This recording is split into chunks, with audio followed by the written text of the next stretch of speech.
With a single click, 42 years of my life's work vanished. I sent my entire retirement fund, over $100,000, to my fiancée in the Philippines. It was meant to be the foundation of our new life, an investment in a fleet of tourist vans that would secure our future together. For 48 hours, I felt like a king, a hero who had finally secured his dream.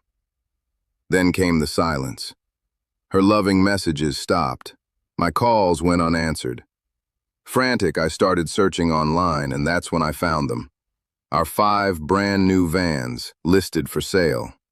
The seller's profile picture wasn't my fiancé. It was her son, smiling, with a caption that read, "Ready for my new life in Canada." My name is Scott, I'm 63 years old, and I had just paid for my own financial execution. The most haunting part is that the end didn't come with a dramatic fight or a tearful goodbye. It came with silence.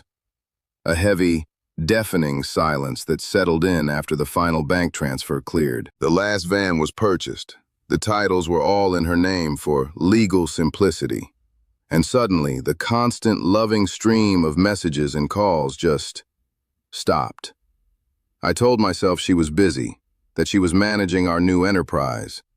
But a cold dread was already creeping into the edges of my mind. The dream I had paid for in full had started to feel like a very expensive and very empty room. I had just passed the final test, but I misunderstood what I was being graded on. Before the Philippines, before Island, my life was a long, flat line painted in shades of gray. For 42 years, I worked at the same paper mill, a place that smelled of sulfur and slow decay. My days were a carbon copy of the one before. Clock in, watch the giant rollers press pulp into submission, clock out, and drive home under a perpetually overcast Ohio sky. I was good at my job, reliable as the sunrise, but my soul had been ground down to a fine dust. My divorce 15 years prior had been the final blow. It wasn't a fiery explosion. It was more like a slow leak, until one day all the air was gone from the marriage. She wanted a life, and I was just existing. The house, once filled with the noise of a family, became a hollow museum of a life I used to have. The silence was the loudest thing in it. I'd eat my dinner standing over the kitchen sink, watching the news on a small countertop television, not because I cared about the world, but because the sound of another human voice, any voice, was a comfort. My kids were grown and gone, building their own lives in other states, and our calls became shorter, more perfunctory. I was a ghost in my own home, haunting rooms filled with memories that no longer felt like mine. I felt utterly and completely invisible, a man who had already disappeared long before he left the country. My social life had withered on the vine. The friends I once had were grandfathers now, their weekends filled with Little League games and family barbecues. I'd get the occasional pity invite, but I always felt like a foreign object, a relic from a different era they had to be polite to.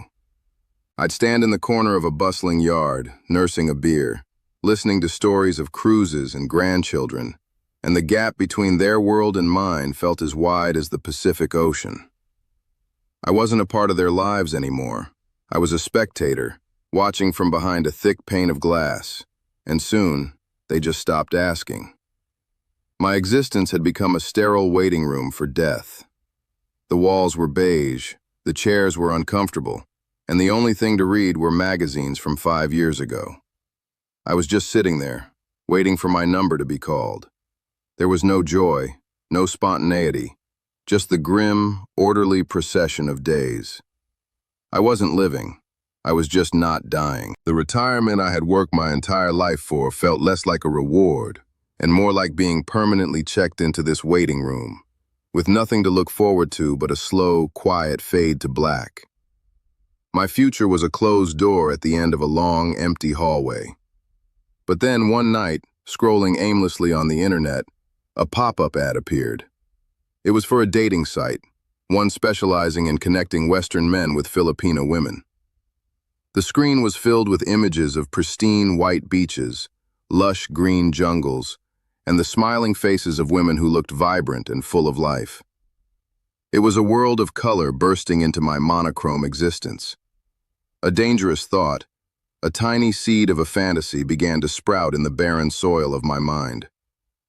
What if there was a place where I could be seen again? A place where a man like me could still build something, could still feel alive. That ad was a digital oasis in the vast, arid desert of my life. I clicked it, and my dimly lit room was suddenly flooded with the impossible blues of the ocean and the vibrant greens of rice paddies. I spent the next few nights in a trance, falling down a rabbit hole of YouTube videos posted by men just like me, old, forgotten, and then miraculously reborn under the Philippine sun.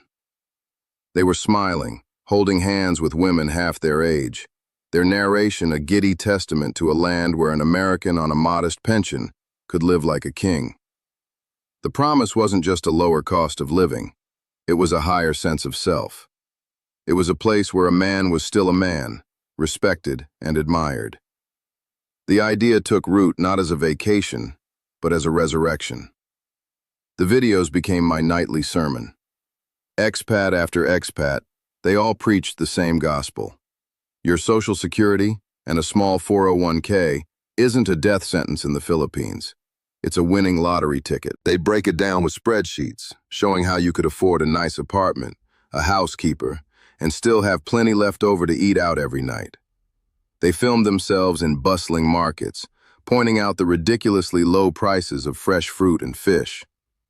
For a man who had spent 40 years counting every penny, this wasn't just economics, it was a revelation. I wasn't just escaping the gray skies of Ohio, I was escaping the tyranny of a budget that had choked the joy out of my life for decades. I began to see my retirement fund not as a slowly dwindling resource to be managed, but as a treasure chest waiting to be unlocked. The life these men described felt like a direct rebuke to my sterile existence. They weren't just waiting to die, they were building new lives, starting businesses, and finding a sense of purpose I had lost long ago. Their partners weren't tired, resentful women who had watched them grow old. They were vibrant, attentive, and most importantly, they looked at these men with a kind of adoration I hadn't seen directed at me in over 20 years. I wasn't just buying into a location, I was buying into the possibility of becoming a man I had long given up on being. With a mix of terror and exhilaration, I returned to the dating site from the ad. Creating a profile felt like the most significant act I had undertaken in years. I chose my pictures carefully, trying to find ones where I didn't look so tired. I wrote a bio that was honest but hopeful, describing myself as a man looking for a second chance at life and love. The moment I set my profile to live, my heart hammered against my ribs. It felt like stepping out of the waiting room and onto the deck of a ship sailing for a new world. I was no longer a ghost. I was a candidate, a prospect, a man with something to offer again. For the first few days, I just browsed, overwhelmed by the sheer number of smiling faces. The messages I received were mostly generic, but I was hesitant, unsure how to begin. And then I saw her, Gloria. Her profile picture wasn't a professional-looking glamour shot like so many others. She was just standing in a garden, a genuine, slightly shy smile on her face that seemed to reach her eyes. She was 38, a widow with one son, and her bio was simple and direct. It said she was looking for a good man to be her partner in life. Taking a deep breath, I crafted a short, simple message, introducing myself. I hit send, my hand trembling slightly. Not 5 minutes later, a notification popped up on my screen. She had replied. Our first video call was like turning on a light in a dark room. Gloria's smile wasn't just on her lips. It was in her eyes, in the way she tilted her head when she listened, making me feel like I was the only person in the world. She laughed at my stupid jokes, the ones that had earned me little more than a weary sigh for the last 20 years. We talked for hours, the Ohio dawn creeping into my window while the sun set over her small village. She asked about my life at the paper mill, not with a bored politeness, but with a genuine curiosity that made 40 years of monotonous labor feel like an epic story. For the first time, I wasn't just a retired factory worker. I was Scott, a man with a history. After 2 weeks of non-stop conversation, I took a breath and booked a flight. The expense felt trivial compared to the prize. My son called, his voice laced with a predictable, cautious concern. "Dad, are you sure about this? You don't really know her." I brushed it off with a confidence that surprised even me. What did he know about the soul-crushing silence I lived in? What did he know about the jolt of electricity that shot through me every time Gloria's name flashed on my screen? I was a man running from a monochrome life toward a world of vibrant color, and no one, not even my own blood, was going to stand in the way of that. The trip wasn't a gamble. It felt like a homecoming. Stepping out of the Manila airport into the thick, humid air was a shock to the system. It was a chaotic symphony of sounds and smells, and for a moment, I was completely overwhelmed. Then I saw her. She was standing just beyond the barrier, holding a small, hand-drawn sign with my name on it. The world seemed to slow down. She looked even more beautiful than in her pictures, and as she ran to me and wrapped her arms around my neck, burying her face in my shoulder, every doubt I ever had evaporated into the tropical heat. This was real. The script for my new life had just begun, and the opening scene was more perfect than I could have ever imagined. Those first weeks in the Philippines were a dizzying, euphoric blur. Gloria was my guide, my translator, my constant companion. She held my hand everywhere we went, a simple gesture that felt more intimate than anything I had experienced in my previous marriage. She introduced me to the fiery delight of Bicol Express, the sweet shock of freshly picked mangoes, and the simple joy of watching a sunset from a plastic chair while drinking a cold San Miguel beer. I wasn't a tourist. I was with her. Her presence was a shield against my own awkwardness, and under her gaze, I felt the stiffness in my spine begin to melt away. I was shedding the skin of the old, invisible Scott and becoming someone new. Meeting her family was supposed to be the nerve-wracking part, but they welcomed me with an openness that was utterly disarming. Her mother, a small, stern-looking woman, broke into a wide smile the moment Gloria introduced me. Her son, a shy 10-year-old, quickly warmed to me when I showed him a few simple magic tricks I used to do for my own kids. They treated me not as a stranger, but as a long-awaited guest of honor. We all sat around a simple wooden table, sharing a meal, and as Gloria rested her head on my shoulder, I felt a profound sense of belonging that I hadn't felt in decades. This wasn't just her family, it was becoming my family. One evening, she took me to a secluded beach.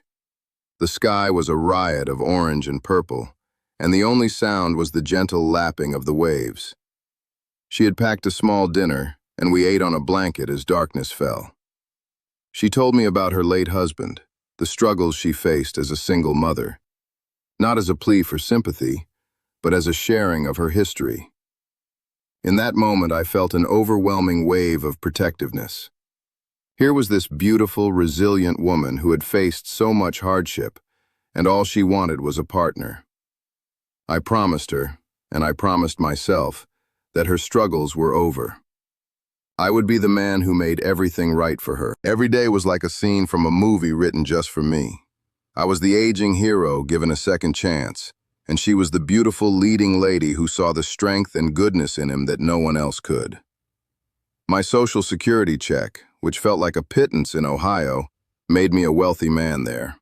I could take her shopping and watch her eyes light up with joy over a new dress. I could pay for a new roof for her mother's house and be hailed as a savior. The feeling was intoxicating. I wasn't just a provider, I was a hero. I was finally the man I always wanted to be, and the cost seemed laughably small. The adoration was relentless. When we walked through her village, people would greet me with a respectful nod.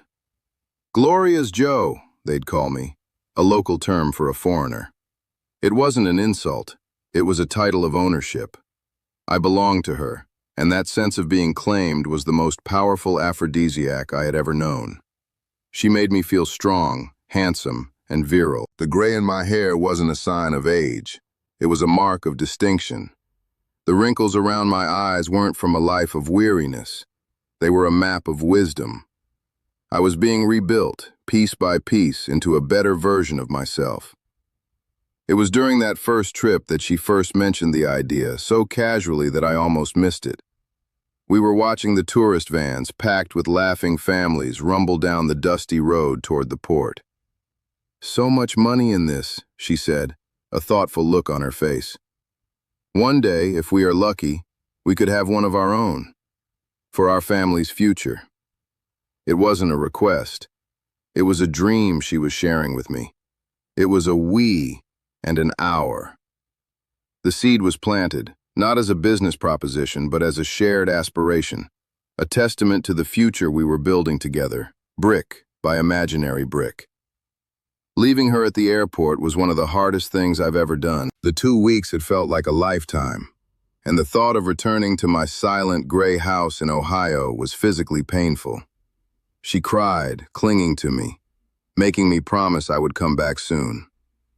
As the plane took off, I didn't look down at the Philippines. I looked ahead toward my future. My life was no longer in Ohio. My life was with Gloria.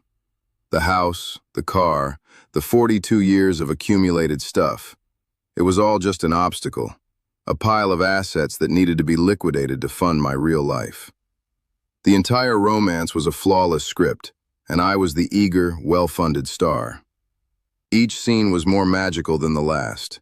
The emotional airport greeting, the humble family dinner, the romantic sunset on the beach. I was so caught up in the performance, so mesmerized by my beautiful co-star, that I never stopped to ask who wrote the script. I was delivering my lines, hitting my marks, and pouring every ounce of my belief into a role that had been crafted specifically for me, a role I was desperate to play.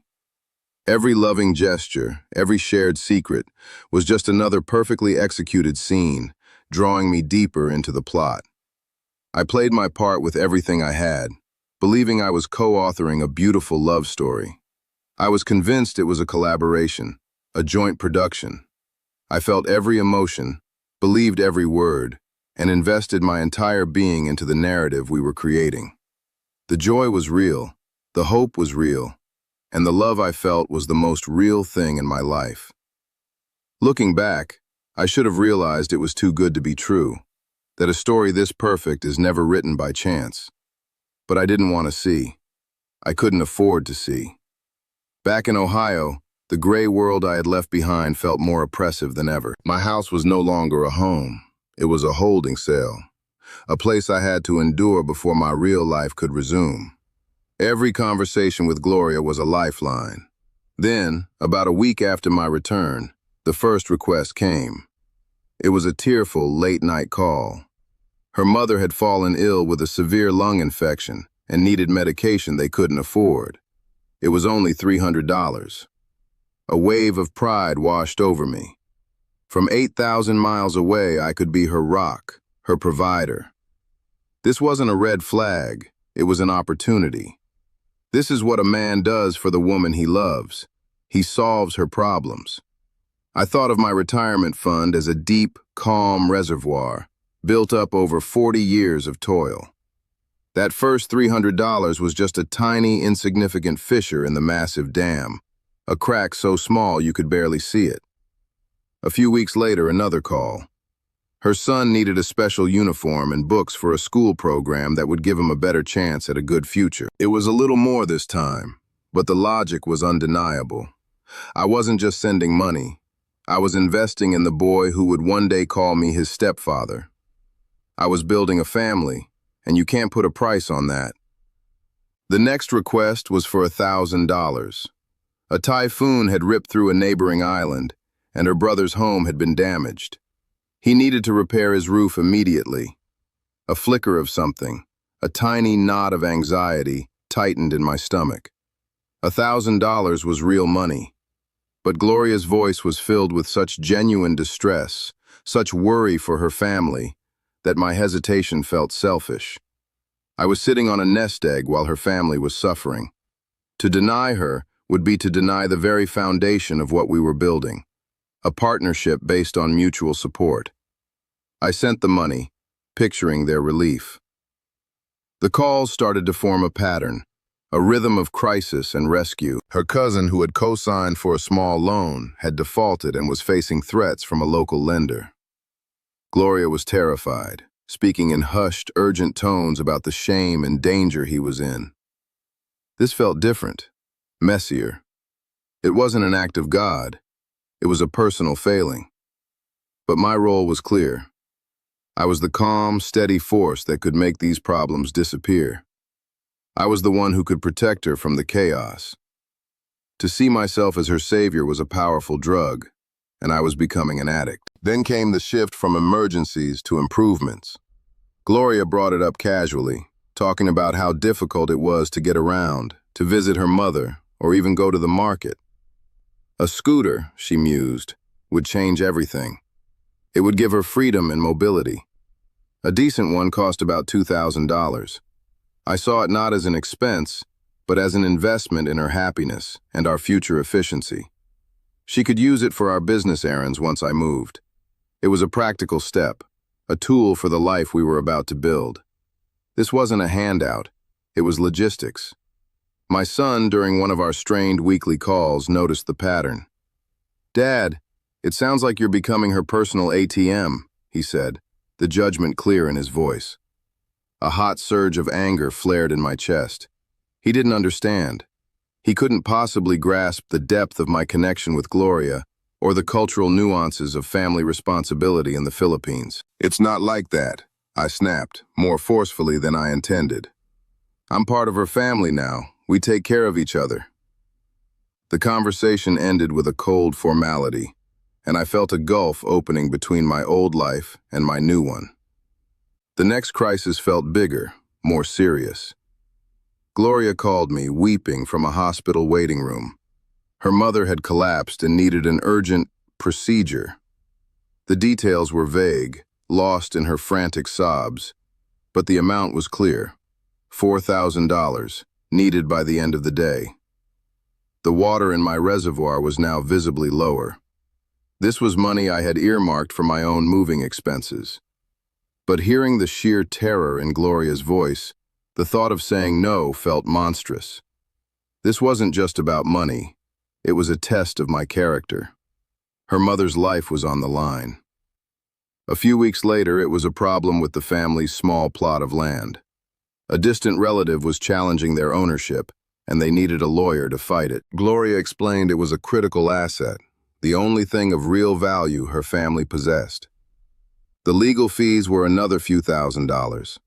I was now funding a battle I couldn't see, based on documents I couldn't read, in a language I didn't understand. The feeling of being a provider was slowly being replaced by a gnawing sense of obligation, a heavy weight that settled deep in my gut. I was paying to secure our future, I told myself, a future on that very land. And then, the moment that felt like a sunrise after a long night. Gloria called, breathless with excitement. A man in a neighboring town was selling a tourist van, a perfect model, for a fantastic price. He needed to sell it fast. We didn't have the full amount, but if we could put down a $5,000 deposit, he would hold it for us. The anxiety that had been my constant companion was suddenly replaced by a jolt of exhilaration. This was it. The dream was becoming tangible. This wasn't another crisis. This was the first brick in our empire.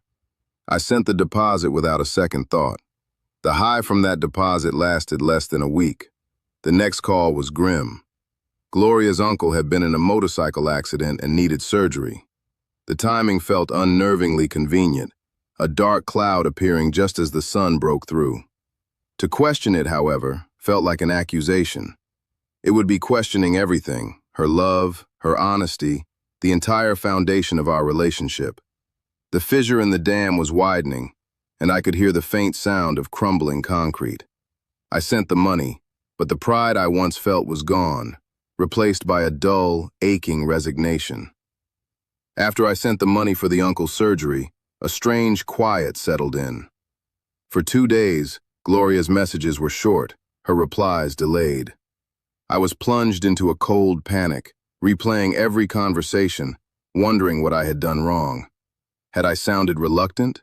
Had I offended her? When she finally called, full of apologies and explanations about the stress of the situation, the relief was so overwhelming that it washed away all my suspicion.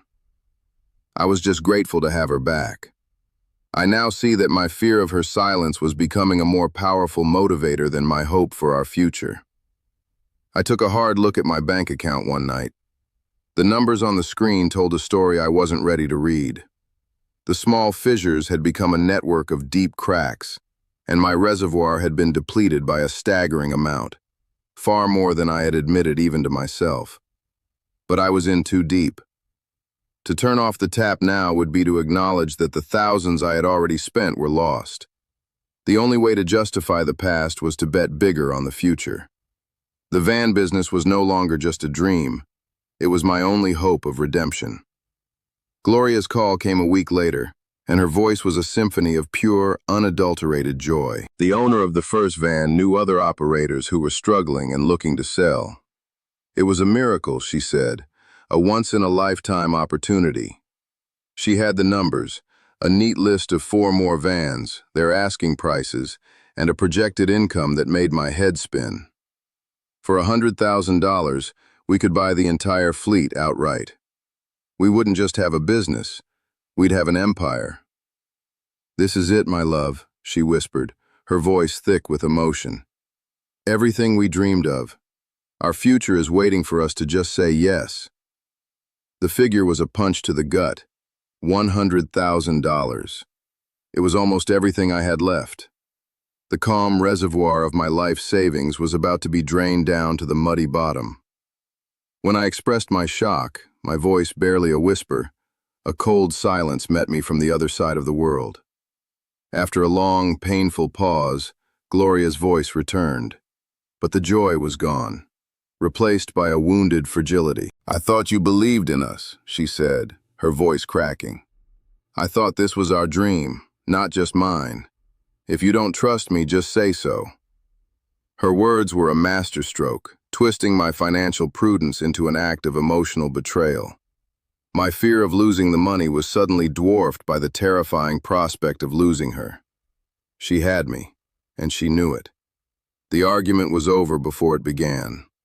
I spent the next hour reassuring her, apologizing for my hesitation, reaffirming my love and my commitment.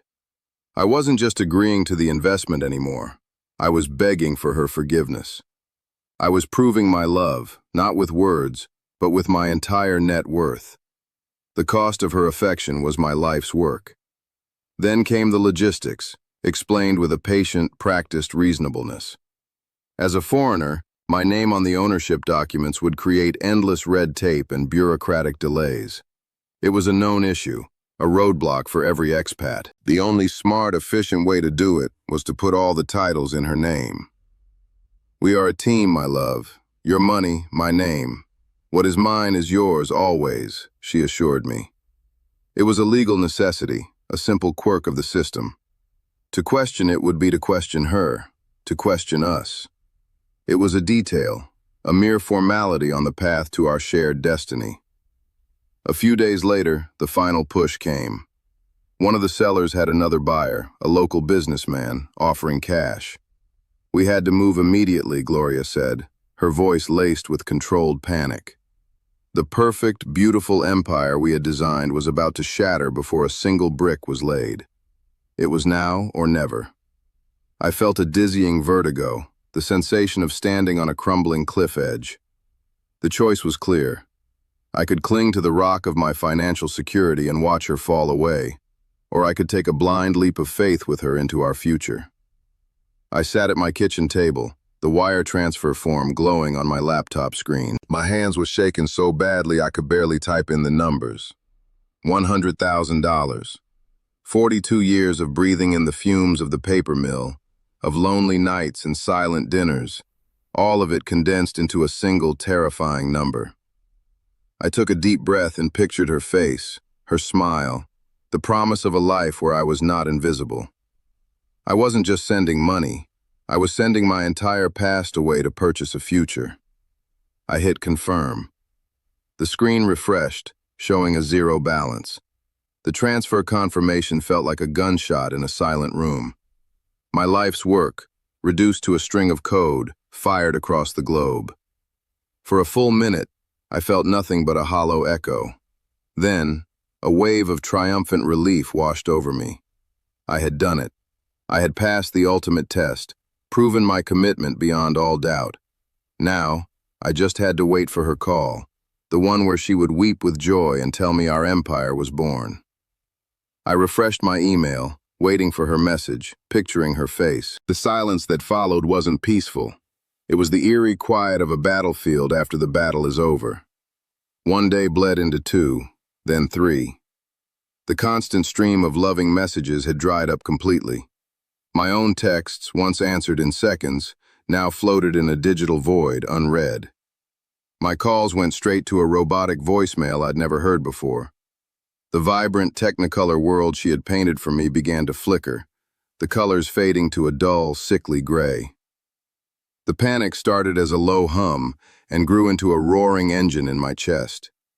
I sent a barrage of emails, my tone shifting from a loving fiancé to a concerned business partner, and finally, to a man screaming into the void.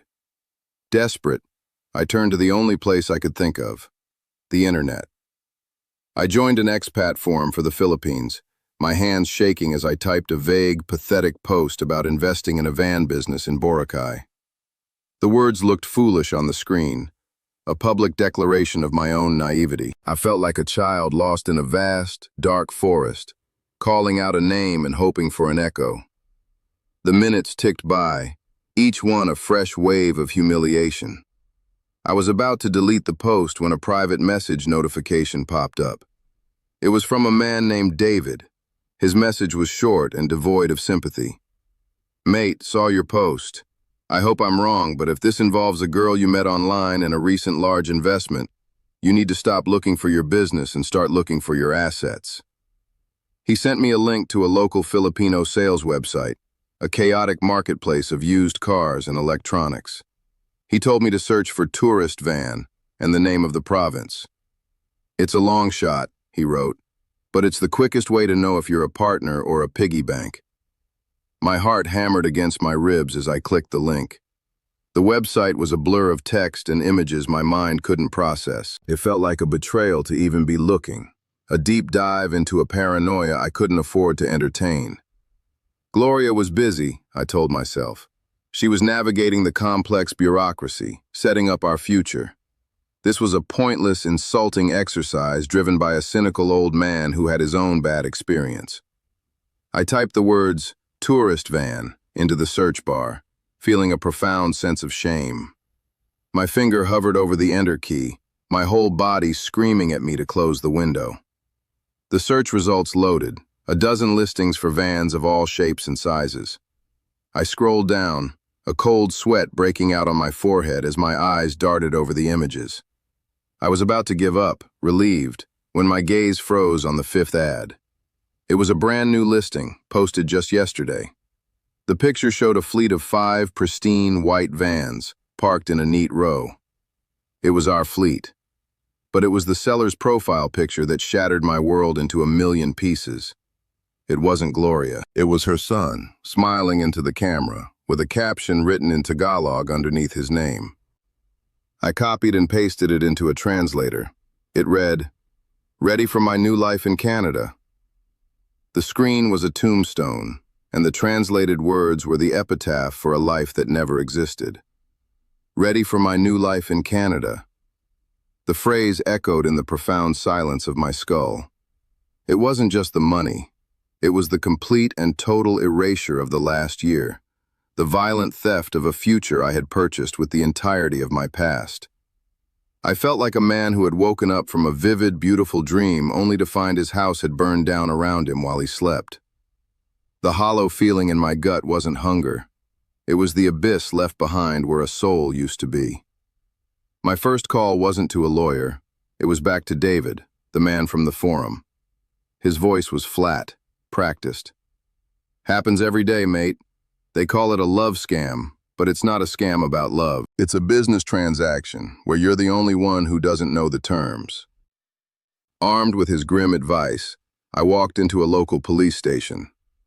The officer barely glanced at my carefully organized folder of receipts and chat logs. He sighed, a tired, almost bored sound, and explained in broken English that it was a disagreement over a gift. She is your fiancée. You give her gift, not a crime. I wasn't a victim. I was just another stupid foreigner who had paid for a fantasy and was now trying to get a refund. In a final, desperate act of denial, I took a bus to her village. The home I had paid to improve stood there, a fresh coat of paint mocking me. Her mother stood in the doorway, her once welcoming face now a mask of cold indifference. She stared straight through me, muttering in Tagalog to a neighbor, who shot me a look of pure contempt. The brother whose roof I had repaired stepped out, blocking my path, his hand resting on a large wrench. The whispers of the villagers, the averted eyes, the stony silence. I was no longer Gloria's Joe. I was a ghost haunting the scene of my own murder, and they were all just waiting for me to leave. My retreat to the small apartment Gloria had found for me was met with a final, petty humiliation. An eviction notice was nailed to the door. The rent, which I had faithfully given her the cash for, hadn't been paid in 2 months. My remaining cash was dwindling with alarming speed.